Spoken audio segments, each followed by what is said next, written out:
Pitch Perfect 3 is hitting theaters. Is it good or is it not? We'll give you our opinion here on Screen Junkies News. I'm Dan Murrell. I'm Roth Cornet, and we are going to sing this entire review. Dan?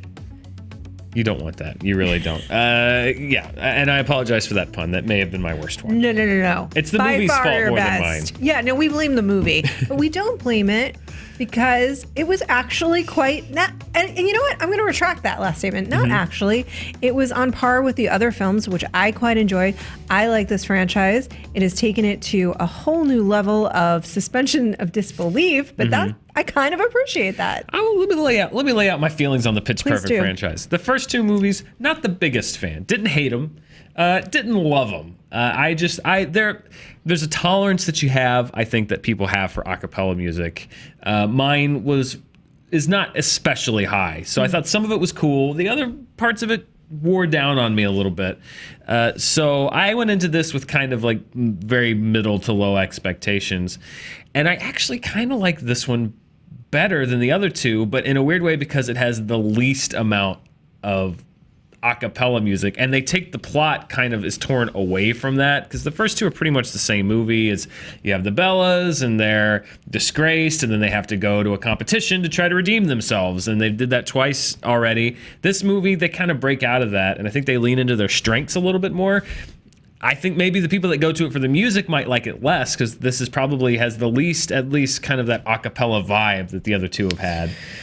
But I kind of like this one more because this played a lot more just like a regular comedy to me. I mean, it still has quite a bit of music, and it does have the a cappella music. It has a little bit more in terms of the DJing, and there's more instruments involved, but it's still got some really catchy music in this, which is what, if you like that about this franchise, which I do, that is still there. I will say this, that this movie had to be earned by the other two, because if you look at a franchise, even like, I'll compare it to the Fast and the Furious, there's an escalation that happens in terms of like, there's a certain level of disbelief going into that first film, but by the time you get to 2 or 3 in, it has escalated. It has dramatically escalated in this film. It has. This is unlike any of the other two. You're going way, like from the opening scene, I remember, it's just, what is happening? What is this movie? But they kind of loop back and explain how you got to that point. There is a star that's not being credited that I love seeing in this movie, and I love seeing in every movie.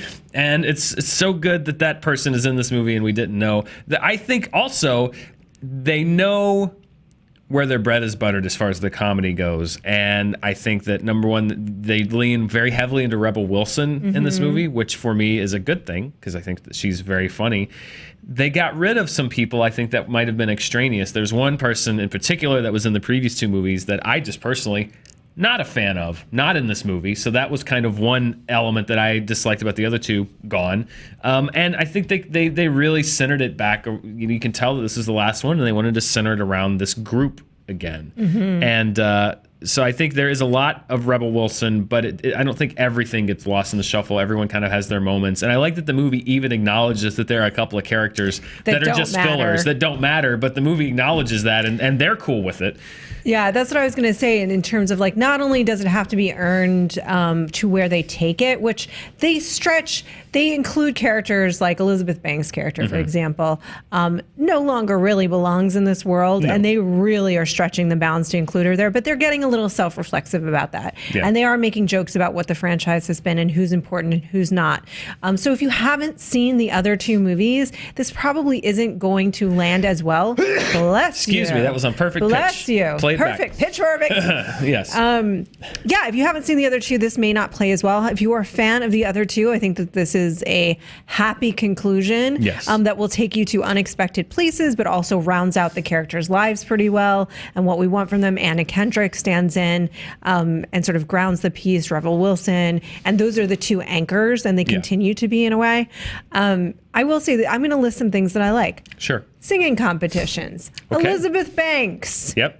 John Michael Higgins.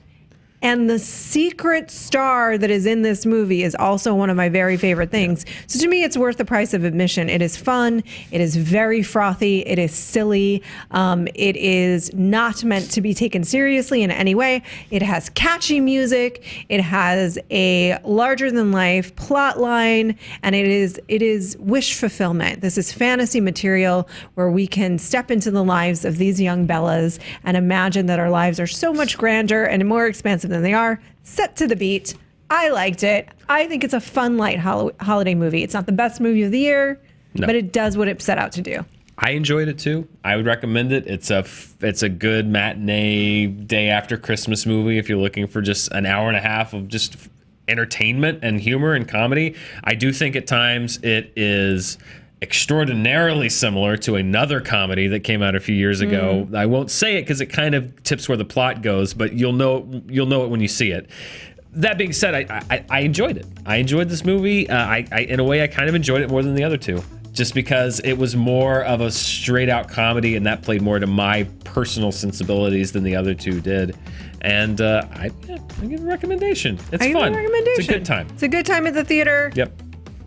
If you want something to do over the holiday season, light with the family, this is one I would recommend to go see. Why not? Yeah. Not every movie has to be a top 10 movie. It doesn't have or to be a bottom 10 movie. It could Right in just the be middle. an enjoyable movie. Exactly. And that's where Pitch Perfect Aka falls. My apologies, Roth. I'm Dan Murrell. I apologize too for not what I'm sure. I don't know. Why are we apologizing? I don't know. Bad puns, really. I love your puns, and you love his puns too. Thank you guys for joining us, and we will see you Shortly. on the next one. With one more review left in the year. And it's another musical. It's another musical. Ooh. Twist.